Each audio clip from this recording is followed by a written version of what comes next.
Hi everyone, welcome to Teaching Learning with Shweta. Today I'll be talking about Program of Action 1992, which is also known as Revised NPE or National Policy of Education 1986. तो इसमें काफी students को confusion रहता है क्योंकि हम ज्यादातर books में देखते हैं कि एनपीई 1986 और प्रोग्राम ऑफ एक्शन 1992 में जो भी रिकमेंडेशंस हैं वो बिल्कुल सिमिलर मिलते हैं और कई बार एग्जैक्टली सेम ही लिखे होते हैं. So इसमें कोई प्रॉब्लम नहीं है and there's no problem referring to those books because there's actually not much difference between NPE 1986 and Program of Action 1992. The major recommendations are all same.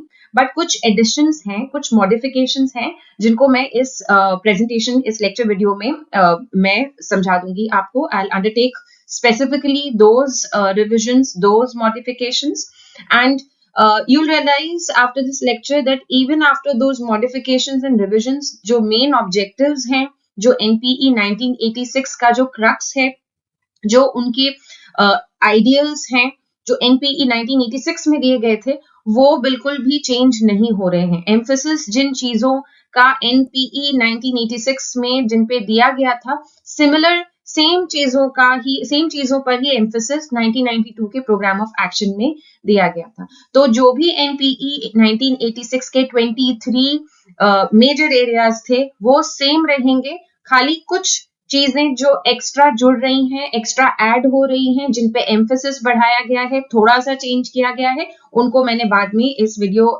Lecture में I have undertaken all those points separately.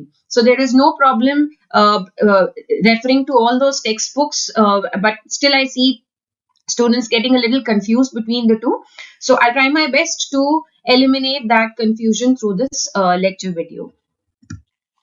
तो 1986 की जो national policy of education थी वो बहुत important document है. You have to remember all the important recommendations given by NPE 1986. Programme of action की जब हम बात करेंगे 1992, तो एनपीई 1986 के सारे रिकमेंडेशंस आपको याद होने चाहिए, आपको डिटेल में पता होना चाहिए कि कौन कौन से ने एनपीई 1986 ने दिए थे. तो जो भी एनपीई 1986 ने रिकमेंडेशंस दिए थे उनको रिव्यू करा गया एक कमिटी जो कि हेड की गई थी आचार्य राममूर्ति जी. इनकी पिक्चर मैंने डाली हुई है और इन डेप्थ में इस को स्टडी किया गया था, इस कमिटी की रिपोर्ट को 1992 में. उस समय जो एचआरडी मिनिस्टर थे वो श्री अर्जुन सिंह थे और उसके बाद रिविजन्स सजेस्ट किए गए थे और इसको दोबारा प्रोग्राम ऑफ एक्शन 1992 के नाम से प्रेजेंट किया गया था पार्लियामेंट में दोबारा अगस्त 1992 में. तो ये है इसका थोड़ा सा बैकग्राउंड. अब जो एनपीई 1986 के जो एरियाज थे जो हमने पिछले वीडियो लेक्चर में पढ़े थे, all those are very important in this policy also. So this slide is same as the slide of the video lecture, the presentation that I had given just before this one, in which I discussed NP 86 in detail. So this is the same slide because the 23 task forces are same. Task forces मैंने आपको बताया था क्या होता है, क्या purpose होता है, वो मैंने आपको पिछले वीडियो लेक्चर में ही बताया था. तो ये एरियाज हैं जिन पर एनपीई 86 ने काम किया था और यही एरियाज हैं जिनकी बात प्रोग्राम ऑफ एक्शन 1992 में भी की गई थी. तो कुछ फिलॉसफी चेंज नहीं हो रही है, एम्स एंड आइडियल्स नहीं चेंज हो रहे हैं, कोई ड्रास्टिक चेंज नहीं है, कुछ ऑल्टरेशन इस तरह का नहीं है, कुछ हटाया नहीं गया है, बल्कि सिर्फ मॉडिफाई और ऐड ही किया गया है. तो ये वाली slide as it is same है, ये आपको अच्छे से एनपीई 1986 का पता होना चाहिए. तो मैं इस वीडियो लेक्चर को इसी एजम्पशन पर कंटिन्यू कर रही हूँ यहाँ से कि आपने एनपीई 1986 का जो मेरा वीडियो लेक्चर था उसको अच्छे से फॉलो किया था. बट फिर भी एक बार क्विकली मैं इन सारे पॉइंट्स को रिवाइज कर देती हूँ फॉर योर कन्वीनियंस. तो हमने देखा था कि एनपीई 86 का बहुत फोकस था माइनॉरिटीज पर और विमेन एजुकेशन पर. विमेन इक्वालिटी पे इन्होंने बहुत सारे रिकमेंडेशंस दिए थे. गर्ल चाइल्ड के लिए उन्होंने free uniform, free text books, scholarships, ये सारे अरेंजमेंट्स की बात की थी. उन्होंने कहा था कि टेक्स्ट बुक्स में भी जेंडर सेंसिटाइजेशन दिखना चाहिए. तो ये सारी बातें उन्होंने की थी. फिर बैकवर्ड क्लासेस के लिए, SC STs के लिए तो बहुत सारे रिकमेंडेशंस थे। उनकी जो एजुकेशन होनी चाहिए वो मदर टंग में होनी चाहिए, इन एरियाज में स्कूल्स होने चाहिए। माइनॉरिटीज एजुकेशन के लिए बहुत सारे रिकमेंडेशंस थे, हैंडीकैप्ड के लिए बहुत सारे रिकमेंडेशंस थे, और मैंने आपको कहा था कि ये वर्ड अब यूज नहीं होता है, अब डिफरेंटली एबल्ड यूज होता है, बट वो पुराना डॉक्यूमेंट है इसीलिए उसमें ये वर्ड यूज हुआ है। एडल्ट और कंटिन्यूइंग एजुकेशन के लिए भी बहुत एम्फेसिस था। 1986 के डॉक्यूमेंट में हमने ये पढ़ा था कि किस तरह से डिस्टेंस लर्निंग, ओपन लर्निंग और एडल्ट एजुकेशन, जिनकी भी एजुकेशन छूट गई है उनको एजुकेशन देने की बात की थी। Early childhood care and education में हमने आंगनबाड़ी, बालवाड़ी, इन सब की बात की थी। मिड डे मील और एलिमेंट्री एजुकेशन, 6 to 14 ईयर्स के बच्चों को एजुकेशन कंपलसरी और फ्रीली मिलनी चाहिए। टेक्स्ट बुक्स, यूनिफॉर्म, स्कॉलरशिप्स इनको मिलने चाहिए। मिड डे मील्स इनको मिलने चाहिए। ड्रॉप आउट्स बचाने की पूरी कोशिश करनी चाहिए। ये सारी बातें हमने की थी। और सेकंड, मैं आपको खाली मेजर पॉइंट्स बता रही हूँ just for revision. Secondary education में हमने नवोदय विद्यालय की बात की थी, और पेस सेटिंग स्कूल्स और वैल्यू एजुकेशन, वोकेशनल एजुकेशन होनी चाहिए सेकेंडरी एजुकेशन में।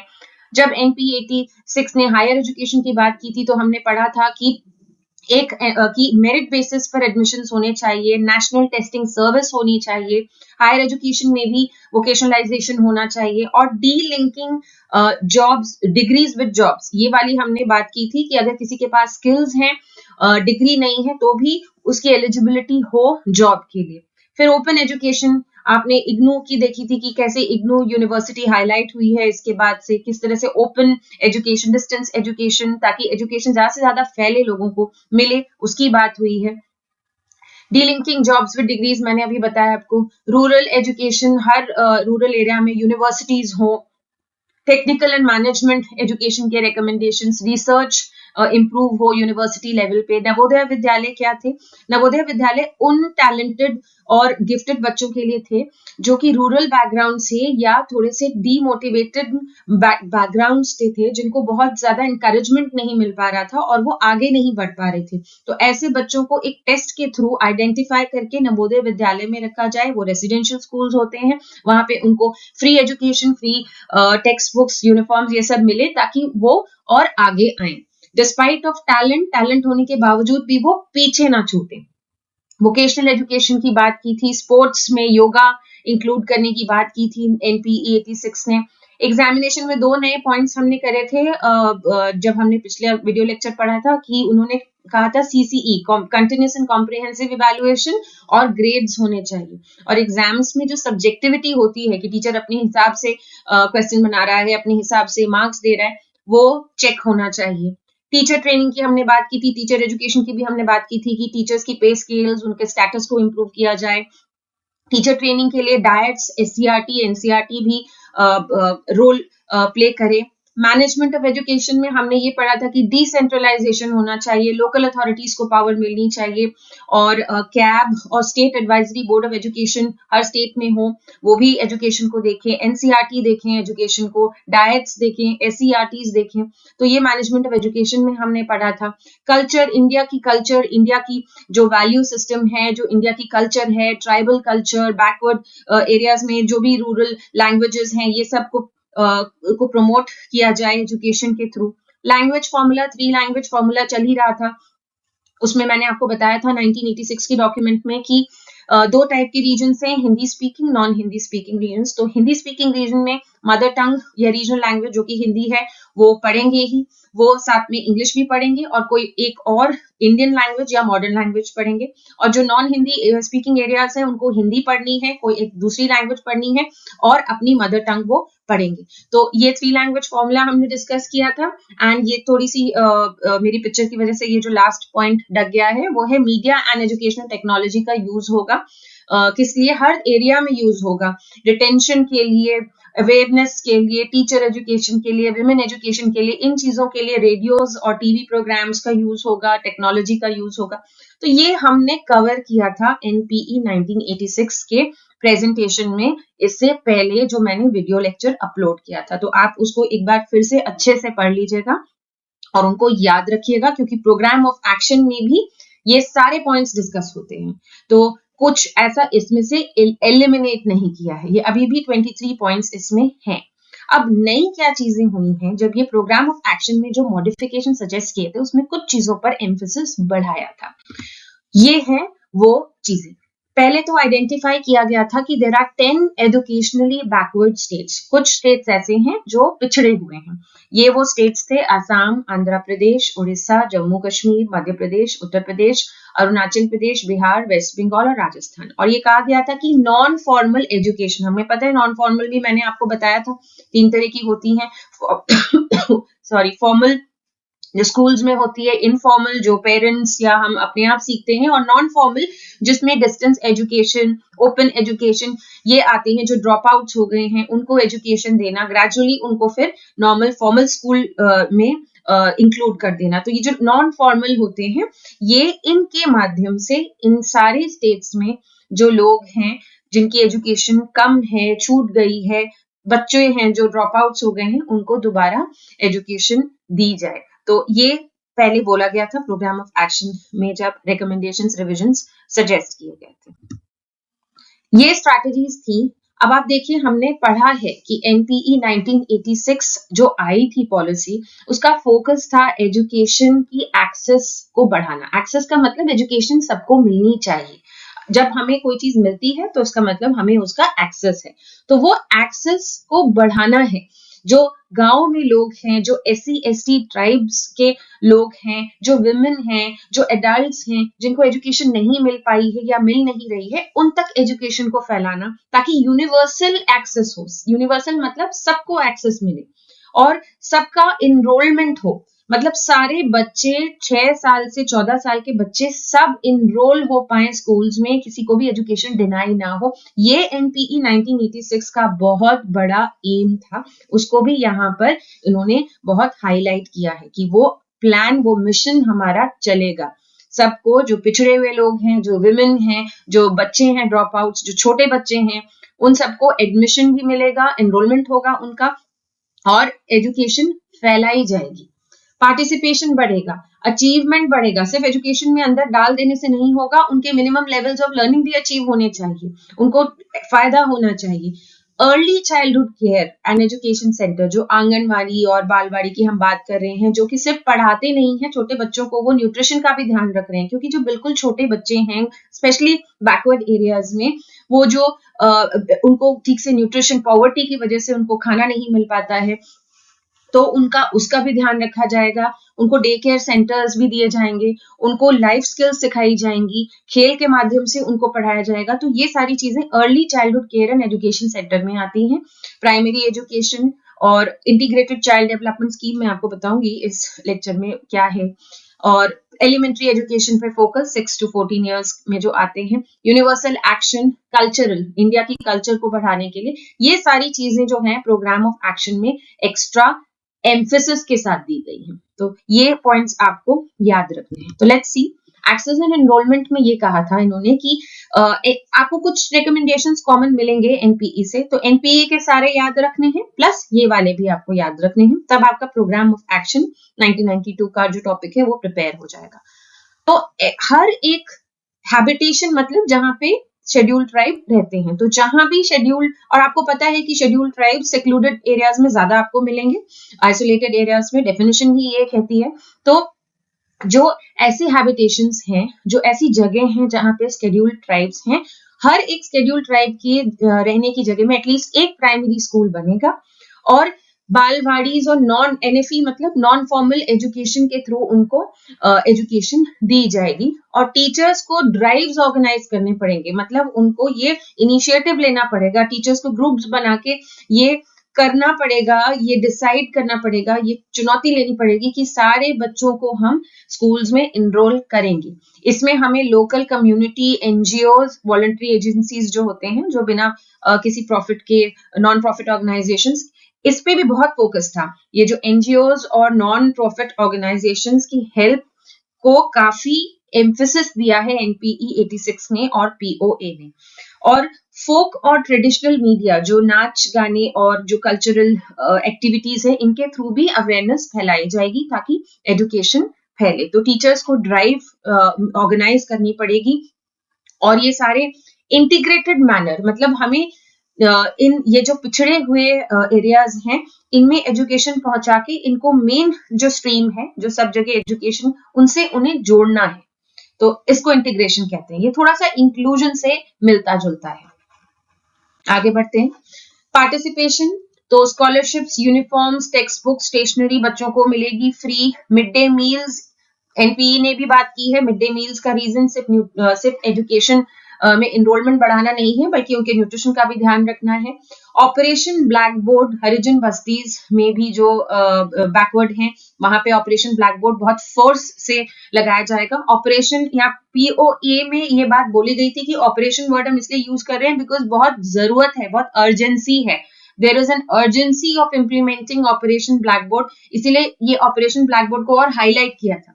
इसकी बात एनपीई 86 में की थी, मैंने आपको बताया था कि ऑपरेशन ब्लैक बोर्ड क्या है, कि एटलीस्ट 2 कमरे होने चाहिए, एक ब्लैक बोर्ड होना चाहिए, चार्ट्स और मैप्स होने चाहिए, तब वहां पे प्राइमरी स्कूल खोला जा सकता है। अगर प्राइमरी स्कूल आप खोल रहे हैं तो एटलीस्ट इतना तो होना चाहिए। There should be at least a blackboard, a map, chart, and at least 2 rooms available if there is a decision to open a primary school. So that has to be urgently implemented as was envisaged by program of action. And girls जो हैं SC STs minorities में जो हैं उनको तो करना ही है encourage, but उनमें जो girls हैं उनको specially encourage करना है कि वो education avail करें। अचीवमेंट में इन्होंने ये कुछ पॉइंट्स ऐड किए थे कि जो SC ST के बच्चे हैं उनको इनिशियली मदर टंग से पढ़ाया जाए और फिर धीरे धीरे रीजनल लैंग्वेज में उनको थोड़ा सा इनकरेज किया जाए। उनके जो ट्रांजिशन मतलब जो चेंज हो रहा है, वो पहले मदर टंग से पढ़ रहे हैं और फिर वो रीजनल लैंग्वेज में पढ़ रहे हैं, तो वो जो बदलाव है वो ग्रेजुअली लाया जाए, बट उनको मोटिवेट किया जाए कि वो जो स्कूल में लैंग्वेज यूज हो रही है उससे वो धीरे धीरे उनको उसकी भी आदत हो जाए। तो वो एकदम से नहीं करना है, वो धीरे धीरे उनको ओरिएंट करना है। MLLs मतलब मिनिमम लेवल्स ऑफ लर्निंग, ये भी मैंने डिटेल्स में बताया था कि मिनिमम लेवल्स ऑफ लर्निंग क्या होता है, कि एटलीस्ट इतना आना चाहिए। बहुत ज्यादा आना बुरा नहीं है, लेकिन एक लेवल डिसाइड हो जाए कि इससे कम ना आए। हर क्लास में बच्चे को कम से कम इतना आए, वो डिसाइड कर लो आप, और वो काफी कम ही सही, बट उतना तो आए। अगर हर एक बच्चे को बहुत ज्यादा नहीं आता है कोई बात नहीं, बहुत ज्यादा आता है उसमें भी कोई प्रॉब्लम नहीं है, लेकिन एक लेवल डिसाइड कर लो इससे कम ना आए। तो वो minimum levels of learning defined हो, क्या होनी चाहिए हर क्लास में। और 3 आवर्स रीडिंग, राइटिंग, अरिथमेटिक, ये भी मैंने बताया था आपको, ये अचीव हो। कम से कम लिखना, पढ़ना और सिंपल मैथ्स करना आएगा बच्चों को, तो उनको और बच्चों को ही नहीं बल्कि बड़ों को भी, तो कम से कम उनको कोई चीट नहीं कर पाएगा। Early childhood care and education पे बहुत एम्फेसिस रहा है, एनपीई 86 ने भी एम्फेसाइज किया है और प्रोग्राम ऑफ एक्शन भी एम्फेसिस देता है कि ये जितने भी बालवाड़ी और आंगनवाड़ी सेंटर्स हैं, ये गवर्नमेंट कंट्रोल सेंटर्स हैं, ये सारे and local government control centres हैं, इन सबको की अच्छी इनमें फैसिलिटीज हो। एक नया कॉन्सेप्ट जो आ रहा है SUPW, socially useful and productive work, schools में स्टार्ट किया जाए, जिसके लिए MHRD, ministry of human resource development जो है वो पैसे फाइनेंशियल असिस्टेंस दे। ये क्या है SUPW? बच्चों को ऐसा काम सिखाया जाए जो कि यूजफुल है, थोड़ा सा लाइफ स्किल्स से रिलेट करता है, थोड़ा सा कम्युनिटी से रिलेट करता है ये काम।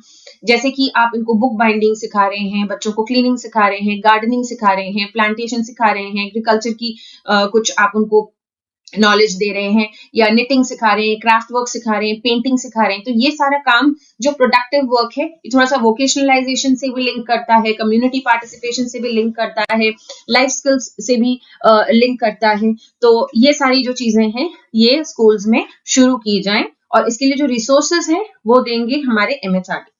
ये एक नया कॉन्सेप्ट है जो आपको याद रखना है।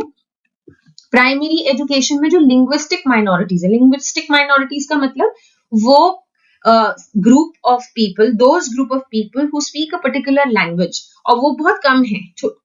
जो ऐसे लोग हैं शेड्यूल्ड ट्राइब्स में आ सकते हैं, शेड्यूल्ड कास्ट्स में या ट्राइबल कम्युनिटीज के वो लोग जो जिनकी लैंग्वेज अलग है और बहुत कम है वो लोग। तो उसके लिए पहले तो इंफॉर्मेशन निकालो, स्टैटिस्टिक्स निकालो कि वो कितने हैं लोग। तो उसके लिए वो डेटा भी तो होना चाहिए हमारे पास, डेटा होगा तभी तो हम उस पर काम कर सकते हैं।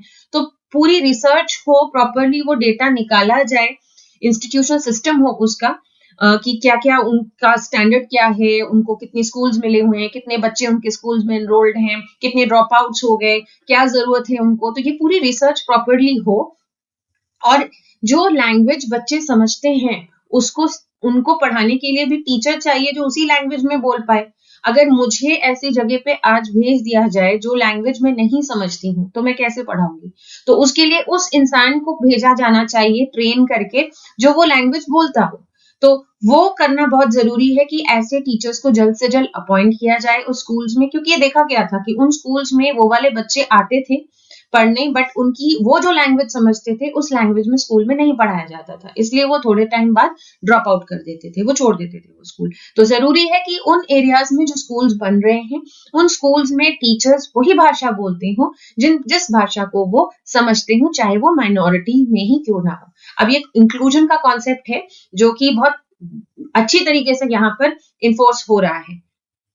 टेक्स्ट बुक्स भी उनकी लैंग्वेज में होनी चाहिए, टीचर्स को ट्रेन उन लैंग्वेजेस में करो, सर्वेज रेगुलर करते रहो। और जो इस तरह के बच्चे हैं जिनके पेरेंट्स एग्रीकल्चरल लेबर में हैं या आर्टिजन्स हैं या कुछ क्राफ्ट कुछ ऐसे काम करते हैं, तो अगर वो बच्चे एटलीस्ट 15% उनका जो टाइम है करिकुलम का वो इन चीजों को सिखाने में जाए, वोकेशनल एजुकेशन बेसिकली, ये बहुत इंपॉर्टेंट है। इंटीग्रेटेड चाइल्ड डेवलपमेंट एजुकेशन जो स्कीम थी ये आ तो गई थी 1975 में कोठारी कमीशन के बाद, लेकिन इसको बंद कर दिया था मोरारजी देसाई जी की गवर्नमेंट ने, और उसके बाद 10th 5 ईयर प्लान में दोबारा इसको इम्प्लीमेंट किया गया और इसके अंडर ही आंगनवाड़ीज को एम्फेसिस दिया गया, बच्चों के प्री स्कूलिंग, डे केयर्स, उनके mid day meals, child nutrition, उनका हेल्थ चेकअप, पोलियो ड्रॉप्स, वो सारी जितनी भी इम्यूनाइजेशन है, वैक्सीनेशन है, वो उनको दी जाए।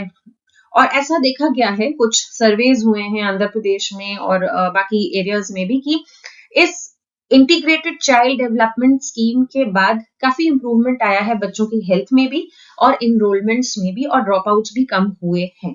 तो ये काफी सक्सेसफुल स्कीम मानी जाती है और बहुत इंपॉर्टेंट स्कीम है। तो ये बहुत पहले गई थी, बट इसको 10th 5 ईयर प्लान के बाद ही इसकी सक्सेस देखने मिली है थोड़ी सी, और प्रोग्राम ऑफ एक्शन में भी इसको काफी एम्फेसाइज किया गया है। एलिमेंट्री एजुकेशन तो हम शुरू से पढ़ते आ रहे हैं कि कितनी इंपॉर्टेंट है। 6 to 14 इयर्स की एज ग्रुप के बच्चों को फ्री और कंपलसरी एजुकेशन हमारा कॉन्स्टिट्यूशन देता है ये अधिकार, तो आर्टिकल 45 के, तो वो तो करना ही है। लेकिन इसमें किन चीजों की जरूरत है? प्रोग्राम ऑफ एक्शन सजेस्ट करता है माइक्रो प्लानिंग। अब ये माइक्रो प्लानिंग क्या है? प्लानिंग तो हम करते हैं, स्टेट लेवल पे करते हैं, सेंट्रल लेवल पे करते हैं, लोकल लेवल पे करते हैं, लेकिन एक एक बच्चे की प्लानिंग, एक एक बच्चे के घर जाके उसके पेरेंट्स को से बात करके चाइल्ड वाइज प्लानिंग, उसकी एजुकेशन, उसका एनरोलमेंट, उसका एडमिशन, इन सब के बारे में जब हम बात करते हैं तो वो होती है माइक्रो प्लानिंग। मतलब एकदम लोअर लेवल पे आके each child, including each and every child, their parents, their family, that planning of that child's education, enrollment, admission, preventing dropout, facilities, scholarships, textbook, that is micro planning. That was what was suggested by program of action. Then alternative school channels तो मैंने आपको पहले ही बताया है कि NGOs involve होंगे, non formal education, जो बच्चे स्कूल से ड्रॉप आउट हो गए हैं या जो एडल्ट्स ड्रॉप आउट हैं तो उनको पढ़ाएं ये ऑर्गेनाइजेशंस, और ग्रेजुअली उनको मेन स्ट्रीम में वापस प्लेस कर दें। कंटेंट रिवाइज करें, एग्जामिनेशन के लिए कॉम्प्रिहेंसिव कंटिन्यूअस इवैल्यूएशन आए जो मैं बता चुकी हूँ, और नेशनल लिटरेसी मिशन जो था वो उसमें एडल्ट्स की भी एजुकेशन हो, ये 1988 में आया था, उस पर एम्फेसिस दिया गया था। और प्री प्राइमरी और प्राइमरी लेवल में लिंक हो, क्योंकि ऐसा ना हो कि बिल्कुल प्राइमरी में अलग ही कुछ चल रहा है और प्री प्राइमरी में अलग ही कुछ चल रहा है, तो बच्चा जब प्री प्राइमरी से प्राइमरी में आए तो वो बिल्कुल लॉस्ट हो। कुछ कनेक्शन होना चाहिए, और पेरेंट्स को भी काउंसलिंग करनी है, पेरेंट्स को भी पढ़ाना है, उनसे भी पार्टिसिपेशन उनका भी होना चाहिए। ये सारी micro planning and all these points that I discussed that were emphasized in program of action. Universal access, इसका मीनिंग मैं आपको समझा चुकी हूँ कि सबको मिले एजुकेशन। तो वो कैसे मिल सकती है? जब हम बहुत ज्यादा स्कूल्स खोलें। तो 35,000 schools were required to be open by state government, ये बोला गया था। माइक्रो प्लानिंग खूब अच्छे से हो। Non formal education, diets, NCERT, Nipah ये वाली बॉडीज देखेंगी। ओपन स्कूल्स क्रिएट करेंगी, जन शिक्षा स्कीम्स आएंगी, वोकेशनल एजेंसीज कुछ प्रोजेक्ट्स बनाएंगे, उस प्रोजेक्ट्स के अंदर जो बच्चे ड्रॉप आउट्स हैं उनको पढ़ाया जाएगा और फिर उनको ग्रेजुअली फॉर्मल सिस्टम में जो चल रहा है उसमें वापस भेजा जाएगा। ये बहुत इंपॉर्टेंट पॉइंट है। प्रोग्राम ऑफ एक्शन एनपी 86 ने भी इसकी बात की थी और प्रोग्राम ऑफ एक्शन ने इसकी थोड़ी डिटेल में बात की है कि इंडिया की जो कल्चर है, जो हेरिटेज है, उसको प्रिजर्व करना और उसको फैलाना इंडियन एजुकेशन की रिस्पॉन्सिबिलिटी है। तो वो कैसे की जाएगी? प्री प्राइमरी में एक बच्चों के लिए खेलने की जगह होनी चाहिए, टीचर्स को ट्रेन करें कि वो कुछ कल्चरल एक्टिविटीज, डांस, ड्रामा ये सब करें, और टॉयज और गेम्स, अब छोटे बच्चे हैं बहुत, तो वो उनकी जो पढ़ाई होती है वो टॉयज और गेम्स के बिना हो ही नहीं सकती, तो वो इंक्लूड किए जाएं। प्राइमरी लेवल पे जब बच्चा थोड़ा बड़ा हो तो थोड़ा थोड़ा इंडिया की कल्चरल हेरिटेज के बारे में, हिस्ट्री, जो वो जिस एरिया में वो रहते हैं उस एरिया की लोकल हिस्ट्री, ट्राइबल कल्चर क्या है, folk songs, folk dances, natural heritage, कौन सी इंडिया में कौन सी सुंदर जगह हैं, क्या क्या हमारी हिस्ट्री है, वो थोड़ा सा बताना शुरू किया जाए। जब बच्चा सेकेंडरी लेवल पे आए तो स्कूल्स में म्यूजियम कॉर्नर्स हों, थिएटर्स हो, स्टोरी प्ले, ड्रामा बताया जाए, क्लासरूम वॉल्स को डेकोरेट किया जाए, टीचर्स को भी ट्रेनिंग मिलनी चाहिए ताकि वो इन सब एक्टिविटीज में बच्चों को इन्वॉल्व कर पाए। बच्चों को टूर्स पे ले जाया जाए ताकि उनको भी जगह देखने मिले। ऑडियो विजुअल एड्स के थ्रू, टेलीविजन के थ्रू, रेडियो के थ्रू उनको पढ़ाया जाए। कम्युनिटी इंटरेक्शन, अब ये जो एक्टिविटीज होती हैं कि हम बच्चों को लेके जाते हैं, कहीं पे सफाई हो रही है या कहीं पे प्लांटेशन कर रहे हैं, ये सारी कम्युनिटी इंटरेक्शन, या कहीं लोगों से जाके मिल रहे हैं, उनको अवेयर करा रहे हैं, एजुकेशन की इंपॉर्टेंस बता रही, तो इनमें बच्चों को इन्वॉल्व करें कम्युनिटी। तो इससे क्या होगा? इंडिया की कल्चर और हेरिटेज प्रिजर्व होगी और प्रोपगेट होगी। तो ये भी एक बहुत इंपॉर्टेंट पॉइंट था जो एनपीई 86 में भी बोला गया था और प्रोग्राम ऑफ एक्शन में इसको काफी हाईलाइट किया गया था। नेशनल ओपन स्कूल जो है, ये जो सिस्टम, ये एक्चुअली नेशनल ओपन स्कूल एक विंग है एमएचआरडी का, ऑटोनोमस विंग है। तो वो ये वाले काम करते हैं, वो ब्रिज कोर्सेज, ब्रिज मतलब जो छूट गए हैं उनको एजुकेशन देना, या गैप आ गया है तो वो ब्रिजिंग कोर्सेज होते हैं उस गैप को फिल करने के लिए। और सेकेंडरी, सीनियर सेकेंडरी लेवल पर इवन अडल्ट्स को भी, पुअर वुमेन, रूरल वुमेन, इनको ड्रॉप आउट्स एनजीओ के साथ हेल्प लेके ये डिस्टेंस लर्निंग के थ्रू इनको पढ़ाना, ये सारा जो काम है, non formal education, open education, distance education, poor people, women education, ये सब नेशनल ओपन स्कूल का जो ये जो विंग है एमएचआरडी का, ये काम करते हैं वो, और आज भी करते हैं, और वोकेशनल कोर्सेज भी देते हैं वो। तो इस पर भी काफी एम्फेसिस दिया था प्रोग्राम ऑफ एक्शन ने। Integrated education for disabled children, अब देखो ये इंक्लूजन वर्ड तो यूज नहीं किया है, बट ये पूरा कॉन्सेप्ट इंक्लूजन से काफी मिलता है कि हर स्कूल में जो डिसेबल्ड चिल्ड्रन हैं उनके लिए फैसिलिटीज हो और उसके लिए financial assistance government of India देगी। स्कूल्स में गवर्नमेंट ऑफ इंडिया देगी, और यूजीसी जो है, यूनिवर्सिटी ग्रांट्स कमीशन, वो यूनिवर्सिटीज में भी देखेगा कि असिस्टेंस, फाइनेंशियल असिस्टेंस हो, ताकि जो डिसेबल्ड बच्चे हैं उनके लिए प्रॉपर इंफ्रास्ट्रक्चर, प्रॉपर फैसिलिटीज हर यूनिवर्सिटी में हो। अब जैसे कोई अगर डिसेबल, फिजिकली डिसेबल पर्सन है तो उसको लाने जाने के लिए एस्कॉर्ट्स हो, उनको uniforms, text books, equipment allowances. Equipment allowances क्या होते हैं? जैसे कि किसी को अगर किसी मशीनरी की जरूरत है सुनने के लिए, बोलने के लिए, लिखने के लिए, तो उस मशीनरी के लिए जो अलाउंस है, जो पैसे हैं, वो उसको मिलेंगे। अगर कोई डिफरेंटली एबल्ड इंसान है, तो पर्सन है, तो उसको ये सारा सपोर्ट मिलेगा फ्रॉम द यूनिवर्सिटी और from the school, and the government of India, the UGC are going to ensure that they are made available to that student. NCERT भी ट्रेन करेगी टीचर्स को to handle those, how to support those people, and it was aimed 1992 में ये target रखा गया था, और 40,000 people with disabilities were included, they were integrated, and 9,000 schools were covered. So it was a good success, and it relates strongly to inclusion. Educational technology को expand करने की बात की थी, एजुकेशनल टेक्नोलॉजी को यूज करने की बात की थी एनपीई 1986 में, हमने पढ़ा था, उन्होंने कहा था कि टेक्नोलॉजी बहुत यूज हो सकती है अच्छे से, रेडियो और टीवी, यूज हो सकते हैं एजुकेशन में। इसको एक्सपैंड करने की बात की थी प्रोग्राम ऑफ एक्शन में कि जो central institute of educational technology है और जो state institute of education technology है, CIET और SIET, ये प्रोग्राम्स बनाएंगे और ETV satellite based programs 50 minute के, 45 मिनट के ये रोज होंगे, जिसमें एजुकेशनल प्रोग्राम्स होंगे बच्चों के लिए और एडल्ट्स के लिए भी और प्राइमरी स्कूल के टीचर्स के लिए भी, और बहुत सारी लैंग्वेजेस में ये इंट्रोड्यूस हुए हैं। 715 प्रोग्राम्स 914 लैंग्वेजेस में स्टार्ट हुए हैं। तो CIET और SIET ये सारे काफी जोर शोर से ये काम करते हैं। और कंप्यूटर एजुकेशन हर स्कूल में हो, NCERT उसको देखे, लेजर टेक्नोलॉजी से पढ़ाया जाए, तो ये टेक्नोलॉजी की यूज को काफी बढ़ाया है प्रोग्राम ऑफ एक्शन ने। ऑल्सो इन्वायरमेंट के लिए सेंसिटाइजेशन बढ़ाना है, ओरिएंटेशन बढ़ाना है, अवेयरनेस बढ़ानी है। तो इसके लिए भी जो स्टेट्स हैं और यूनियन टेरिटरीज की गवर्नमेंट है, ये पूरा पैसा देंगे स्कूल्स को कि स्कूल्स में जो भी करिकुलम में यूज हो रहा है, बुक्स और बुकलेट्स, ब्रोशर्स या जो भी ऑडियो विजुअल एड्स यूज हो रही हैं, वो सब यूज हो इन्वायरमेंट के लिए, कॉन्शियसनेस बढ़ाने के लिए, स्टूडेंट्स के लिए, ऐसी एक्टिविटीज ऑर्गेनाइज करने के लिए, सेमिनार्स ऑर्गेनाइज हो, ताकि इन्वायरमेंट को बचाने के लिए, प्रोटेक्ट करने के लिए भी बच्चों में अवेयरनेस पैदा हो। तो स्कूल एजुकेशन में काफी स्कूल्स में हमने देखा है काफी ऐसी एक्टिविटीज होती रहती हैं, पोल्यूशन के अगेंस्ट, ग्लोबल वार्मिंग के अगेंस्ट, सस्टेनेबल डेवलपमेंट के लिए, तो वो सब काफी बढ़े और उसके लिए फाइनेंशियल असिस्टेंस प्रॉपर मिले, क्योंकि इन चीजों के लिए रिसोर्सेज चाहिए होते हैं, तो वो रिसोर्सेज की अवेलेबिलिटी हो। So that was about the NPE, the revised NPE 1986, Program of Action 1992. तो मेरी तरफ से इतना ही है आज के इस टॉपिक पर, रिवाइज्ड NEP 1986 पर।